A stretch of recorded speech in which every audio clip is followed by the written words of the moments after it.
Chuyện nungur pui idam chin mo kan in kari idon ve chinem. Chuyện nungur pui nghe ka dizo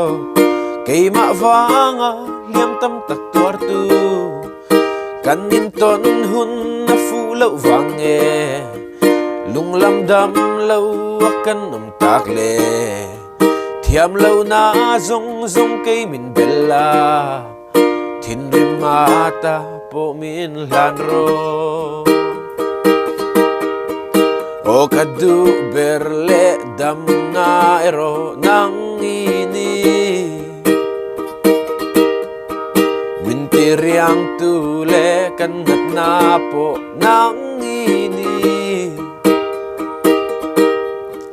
masengur pui nang nensuan mo hindi siyan chiyan kan sangta min hilbik laula min khabik laula kan dam sungin nang lekay hiin ramin i omang maase mo ngurpuy chiyan kan ni siyain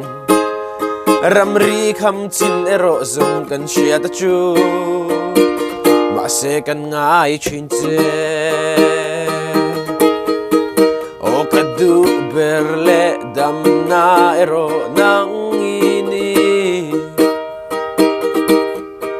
mintiriang tule kanat na po nang ini masengur pui nang nensuan mo